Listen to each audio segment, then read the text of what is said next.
Hello again. So this is the continuation of the Isaac video. We'll call it Isaac 2, maybe, I don't know, but something that'll make it easy for you to find. So I was telling you in the last video, P.S. if you've never been here, this is Messy in the Middle with Jeannie.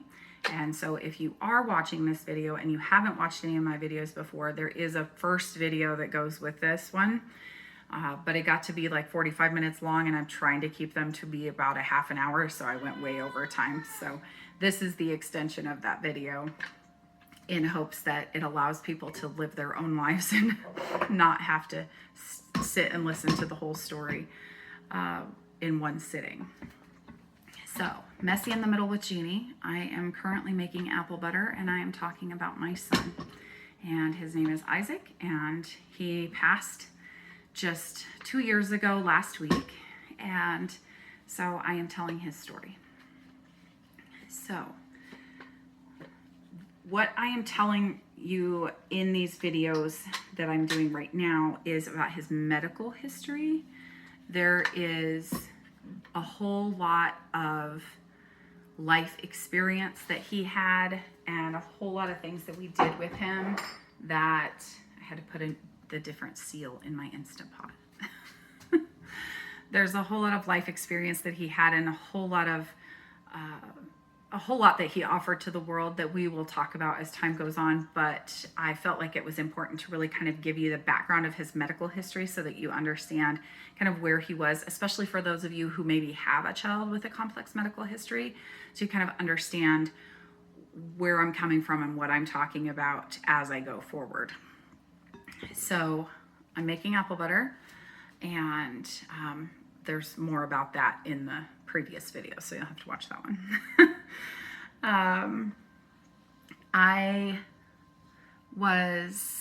We were talking about in the last video, we finished up where Isaac had just come out of brain surgery. He looked terrible, but we were very hopeful that he would recover and recover well, and that he would get back to being our sweet, bubbly, cheerful, laughing baby boy that we had. He was 3 when he had brain surgery. He had the initial infection, and I talk about that in the first video, so you have to go watch that, when he was 2. So this was about a year later that he had the surgery, and he had the surgery here in Colorado at Children's Hospital, and they took good care of him. We were really grateful. And he ended up being in the hospital for a few weeks while he recovered, and mostly that is because what they found when they did all of the testing in the first hospital, when we were in SUNY Hospital, again, that's in the previous video, was that the infection was caused by HSV-1. So for those of you that know HSV, that is the herpes virus, right? HSV-1 is the one that causes the cold sore that everybody gets. It's on, you see so many people that have the cold sore. They get it on their lip, on their face, around their nose, whatever. But the HSV-1 is this one. HSV-2 is the one you get down south. So, he, not that you pick it up when you're down south, but you get it down south on your body. Boy, that could go wrong. Know that I am not a wordsmith. I have a head for details, but I'm not a wordsmith. So there are some times when I might say something that sounds a little bit like, whoa, just know that I probably didn't mean it that way. Okay. So he had HSV-1, and with any cold sore, you know that it comes back, right? If you get cold sores, you know that you get them, they blister, they scab, they peel, they go away, and then you might get them again, either when you're sick, when you spend too much time in the sun, if you're under a lot of stress, those kinds of things. So what the doctors call replicate again. And basically what happens is the virus lays dormant in your system and then starts to replicate again when your body doesn't have the immune energy to keep it dormant. So because that's the virus that he was fighting with and was in his brain, and they still have never been able to tell me how he got a cold sore virus in his brain. So there's some speculation, and I'll tell you about that here in a minute. But he had the cold sore virus. So because of the trauma that was caused by brain surgery, which you can imagine is fairly traumatic, he ended up having the infection back, which basically he had this cold sore lesion that was in his brain. Well, even removing that right temporal lobe, even though that's where it was, didn't remove the virus, because the virus is in your body. So the infection started replicating, the virus started replicating again. And the trauma from the surgery caused that. And it's not their fault. I don't blame them. It wasn't anything, it was something that we knew could potentially happen because we knew what virus he was dealing with. So he was in the hospital for a few weeks so that they could treat that. And then he came home and was treated at home. We had a home care nurse that was coming in and doing his infusions because he was still on acyclovir, but he was doing it IV. So because he had IV infusions, they were able to send him home. Glory of modern day medicine, right? They were able to send him home, but they were not, of course, doing an IV infusion is something that I'm not skilled to do. So they had to call in a nurse. So that's when I met Pat, who is one of my dear friends. And Pat, if you're listening, I still love you. Even though I don't see you anymore. But you already know that because I still talk to Pat. So she's not completely out of my life. I don't think she ever will be, to be honest. The friends and connections and attachments that we have made along the way really have been life-changing in so many ways, and I am grateful for every person that we've met along the way. So you will hear me mention a few names as we go, and those people, oh yeah, they changed my life. So anyway, so we met Pat. She was coming in, she was doing his infusions. He was looking like he was doing better, and so we were really thinking that he was on the mend. The infusions, of course, stopped because you only do so much of a round of medication, and we were thinking that he was looking good, getting better. We were pretty happy about his progress, and he got sick again. So one of the things that I forgot to mention in the previous video is that he ended up getting sick once we got home. Once we got back to Colorado, he ended up getting sick and having that's when we found out that he was having seizures. And I did mention that we found out he was having seizures, but the way we found out was because he got sick again. And when he got sick again, he wouldn't eat. And so we had been using Boost to try to keep calories in him, and protein and all of that. The liquid one, the Boost Breeze, we were using that because he liked that one the best. And he got sick and he got real thin, and it was the stomach flu again. And I thought, oh, I wonder if the infection's back. At that time, the infection was not back. He had just gotten sick, stomach flu, and had food aversion because of throwing up. And so he didn't want to eat. And because of that, he got really super thin really quick because he was barely maintaining calories as it was. And we ended up having to have him admitted. And there was a whole situation there that I will talk about later, because when I talk about dealing with doctors and hospitals and all of that, I'm going to do a video on that, because there are some things that I feel like are worth sharing. So, but for right now, we're just doing medical history. So he did end up being very sick, and I ended up taking him to the doctor. They admitted him to the hospital, and while he was in the hospital is when they found out that he was having seizures. And they ended up putting at that point, because he was having so much trouble maintaining weight and putting, getting calories in and all of that, they ended up placing a G tube at that point. So he had a feeding tube, and that was when he was about little over 2.5. Okay. So then fast forward to this brain surgery at 3, and now we are out of the hospital and we are home, and we are getting infusions, done with the infusions, hoping that he'll recover, starting with therapies. He's seeing an occupational therapist and a physical therapist that are coming to the house. And they were lovely people, and I am so grateful for them as well. And we had, we were really hopeful that he would recover and he would, get better. And he was putting on weight again because he had the feeding tube, so we were able to get him fed. There were some bowel issues that came with that, and we'll talk about that. I'm going to do a video about tube feeding. And when we talk about tube feeding, we're going to talk about all the trials and tribulations of tube feeding, so stay tuned for that. And so we, because of the tube feeding, he was getting his weight back, and he was a lot healthier. He was doing pretty well. And so that was, he was doing pretty fantastic. And then he was in school, so we were pretty excited about that. He was in school, and he developed what looked like he had pink eye.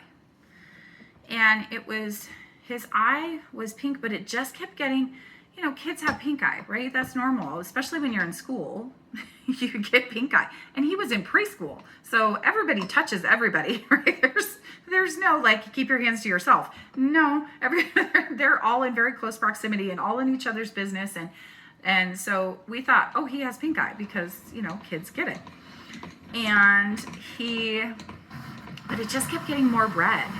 So I took him to the doctor, and and we have a lovely pediatrician who is amazing, and I would not trade who we had as a pediatrician for our children for anything. He was fantastic, and I am so, so grateful for him.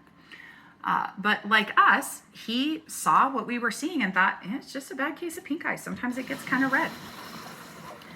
Turns out that it didn't get better. He did say, if it doesn't get better by Monday, because this was on a Friday, he said, if it doesn't get better by Monday, because it should be, he gave us drops, all that. He said, let me know.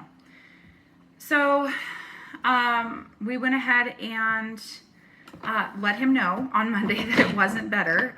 It was more red and, just bothersome. He, at this point, had lost a lot of his motor function, Isaac had, so he couldn't, it wasn't like he was a little kid who could fuss with his face. He had, his left arm by this point was pretty well, it was just unused. It was just relaxed, and he did have a little tone in his arm, and eventually the tone, even with stretching and everything else. So I know people say you can avoid contracture, but I'm going to tell you what. If you see a child with contracture and you're one of those people that believes that you can avoid contracture, I'm sure that for some people you can. But I'm going to tell you that I stretched my son's arm every day, and he still developed contracture that had it tight like this, turned, and I can't even do it because the way his body turned, it was crazy. His arm was folded and turned in. I stretched that arm every single day. So for anybody who says you can avoid it, maybe you can for some people, but in some situations, that's not a thing. So we had, he had the left arm that was pretty, at that point it wasn't quite as twisted, but he was doing a lot of this, right? And we tried putting on braces. We tried all kinds of things to keep it straight and to keep it stretched out so that it wouldn't develop that tight contracture. But for him, ultimately, he ended up losing the ability to relax that arm. But at this point, we were still able to get it stretched out, but he did kind of keep it folded in, which means the only usable limb he had on his upper body was his right arm, and it was very poor dexterity. Dexterity is 4 fingers, but his motor function was not great. He was having trouble making the connections. So it was movements with his arm more than his hand. He would move his fingers a little bit, but it was not coordinated movement. But he did get an itchy nose all the time, and so he would do this a lot. And when he would get really upset with you, or he didn't like what was happening, he would rub with his whole forearm like this back and forth. And he would get so mad, and that's how you knew he was upset, is he would itch his nose like crazy. And as he got older, it became very clear that that's what was happening. It wasn't just an itchy nose. That was his way of telling you that there was something not right. So when people ask, well, can he communicate? In his own way? Sure. So we ended up taking him to the eye doctor because he had this red eye that just wouldn't go away. And the eye doctor, again, who was wonderful, had been seeing Isaac for years, and looked at him, looked in his eye, all of that, and says, "Did he get hit in the eye?" And I'm thinking, well, he doesn't play baseball. So I said, no. I said, it's not like he plays ball or something. I said, he's in a wheelchair, and of course he didn't get hit in the eye. And he says, and he looks again, and he says, his retina's detached. So we went through a whole process of dealing with a detached retina, which is another thing I'll do a different video on, because there's a whole lot more history to go. So detached retina is definitely something that we'll talk about. There was a whole process in healing that, a couple of surgeries and being put under a couple times, that sort of thing. So we will talk about that. But he ended up going to the hospital, having surgery, getting out. So you can kind of see the pattern that's developing. Things are happening. Surgeries or procedures are happening. We're thinking he's going to get better, and he never quite 100% recovers from anything. And just progressively, one thing after another just wears his body down. They figured out that the reason for the detached retina was because he, again, had the infection replicating, the virus replicating, and he ended up having it caused enough inflammation in his eye that the retina detached from the back of the eye. So that's how he ended up with retinal detachment. Crazy, right? Did you even think that was a thing? I had no idea that could even happen. It's amazing the things you learn when you have a child with medical complexities, and you look back and you think, good Lord. Yes. So that was what happened, is that he had enough swelling in his eye that his retina detached. So, while I was in the hospital, some good things came out of me being in the hospital that time. And I feel like there was something that positive that came out of every negative experience. And when he had his brain surgery and he ended up having to be treated, that's when we met Pat, and she was such a blessing in our life for so many years, that we are so grateful for that. And while I would not trade my son's health for meeting new people, obviously, because that's just ridiculous, I do feel like I like to make lemonade out of lemons, as it were, or I don't know, apple butter out of sometimes wormy apples. This one had a worm in it. It's pretty bad. And so I try to see the positive when I can. And the positive that came out of his hospitalization because of the retinal detachment was that he had a roommate. And his roommate was a sweet little girl. And her mom told me that she was a CNA for her daughter. And we spent, we were in the same room because that was when they didn't have private rooms for everybody, right? They still had some rooms where you had a semi-private room, so you were sharing. And this little girl, like I said, she was very sweet. She was a doll. And mom was talking about that her income was from taking care of her daughter. And I thought, well, isn't that a sweet deal? So if you're already doing the work, you might as well be getting paid for it. And there's an argument that, yes, it's your child and you're going to take care of them because they're your child. And that's true. Also, if a parent is taking care of their child full time because of their medical complexity, far older than what would be typical for a child, I think that one of the greatest gifts that was given to those of us with children in this situation is that we have the option of being with our children all the time, being available to them, being able to just do all of the things that need to be done to take care of our children. And if you are a parent and you are trying to work full time and take care of a medically complex child, that is a huge feat. And if you are able to be a CNA parent, count yourself lucky because it really is a godsend.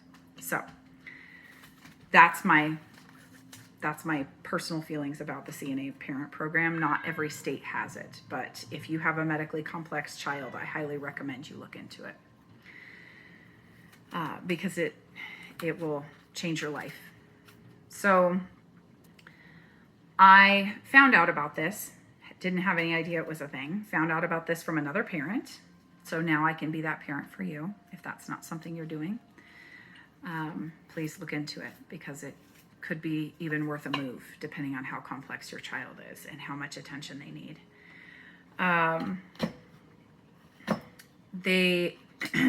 So I went to school and got my CNA license and got hired on by a really lovely small company. James, I'm still grateful for you. He was the owner and he was very accommodating for what I needed. At the time, I had been told all kinds of things about what specifically I had to do working for an agency in order to get covered, in order to get paid for as a parent CNA, and that I had to have my hours had to be clocked differently for Isaac and for the other people that I was taking care of. And a lot of that is true. I couldn't, they couldn't count the income I was making taking care of other people because at the time with the company, they needed me to be available and take care of others. So I would do that. And then I would take care of Isaac. Slowly that went away. But at first, I have sticky applesauce on my hands. So, but at first, we didn't really understand the Parent CNA program. It was kind of a new thing. And so we were just we're flying by the seat of our pants, trying to figure it out. So, I swear I had a towel. Here it is. So I started working as a CNA, taking care of my son. And I'm going to put this is my insert for my Instapot. So I'm going to put this in my Instapot. So I ended up taking care of Isaac full time, ultimately, and that was actually what eventually afforded me the option to move. Actually, you know what? I'm gonna measure. That afforded me the option to leave my ex-husband and things had started to go south there. And that is something that I'm not going to talk about in a video because I feel like it's not fair to talk about something that happened when the other person is not there to talk about their side. So I'm not going to do that. But there are reasons for a divorce. And for those of you who've been divorced, you know. And so I had that being able to take care of Isaac was, I just put a cup of water in there, and there's apples like crazy. I'm gonna open this up and show you so you can see. So it's completely full. And I just put a cup of water just so that it can develop the steam that it needs to. And honestly, I'm not sure that you really even would need to do that, except for the whole point of the Instant Pot is that it's a pressure cooker and it uses the steam. So I think, you know, it's a good idea to put a little water in. So how you do yours, up to you, whatever, but that's how I do mine. So I ended up being able to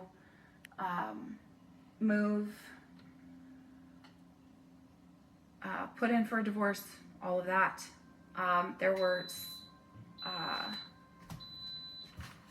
a whole lot of trying to figure out life as a single parent. And that's a whole nother thing. But during that time, Isaac was actually doing pretty well. He was pretty status quo. He didn't have a whole lot of medical issues. He had doctor's appointments and follow-ups and all the things, but we had gotten him to a pretty status quo place. It wasn't until a few years later that he started to decline rapidly. Well, rapidly in the way that we were in the hospital probably there for a while up to the point of the retinal detachment. We were in the hospital what seemed like every 6 months or so. Just in and out. He was sick. There was something else going on. Well, he had the infection, and then about 6 months later is when he went in and was sick. Then we were in the hospital so much because they had to do all kinds of scans and isotope injections with scans and all of that to determine what was happening with his seizures and whether or not the brain surgery would be helpful. And then moving forward, and then the retinal detachment. And so it just really felt like we were just in and out of the hospital a lot. And we hit a stagnant place where we were not. And we were just maintaining. And it was, he was growing, the kids were growing, school every day, living life. And I really was kind of hopeful that where he was a good, solid place that he would stay. That was not to be. And as he got a little bit older, he started to develop respiratory issues, and he started to, you know, there's a lot of details that go into that, and that'll be another thing, kind of like I'm going to do a video about G-tube stuff. I'll do a thing about kids with respiratory issues, at least to the degree that I have experienced. We ended up being in and out of the hospital a lot. Again, it ended up being every few months. We were in maybe in the ICU with a lung infection, pneumonia, different things. At one point, he had a seizure and kicked the wall of the shower and got a buccal fracture in his tibia. Which is crazy. I had never heard of a buccal fracture, but it's the same kind of fracture that little kids get when they swing high and jump off of a swing and land hard, and their bone just kind of buckles. And so they call it a buccal fracture. So it was the same kind of concept. Like he had that seizure and had kicked the wall of the shower with his heel really hard, and it had caused the bone to buckle. At that point is when they found out that he was osteopenic, which basically means that he had like osteoporosis, like you get as you age, where your bones thin out. He didn't have enough time weight bearing to really build any bone density, and his bones, you could almost see through them on an x-ray. So typically when a person goes in for an x-ray, that you can see like white is bone, gray, you know, all of that. Like you can see the hard tissue in there. And for his, it was really kind of, his bones were kind of clear. You could see them. There was, you know, kind of a gray, but they didn't have the like deeper kind of white color that bones often get on an x-ray. So he had just very thin bones. And so that actually resulted in him also getting a femur fracture. He was being changed and was set up to adjust his shirt, and his hip, his femur caught on his pelvic bone, and because something's got to give, right? And for most people, it would just pop your hip, but because his bones were so fragile, it fractured his femur, like snapped it right in half. And so that was a whole experience. And he just slowly developed more and more issues, and eventually the respiratory dysfunction was what was his demise. So 2 years ago, we invited everybody over. He was on hospice. We decided we were going to stop meds and feeds and all of that and allow him to go. He was very uncomfortable. He was in a lot of pain. He was grumpy and agitated a lot, and he really, you could tell that can you hold on for just a second?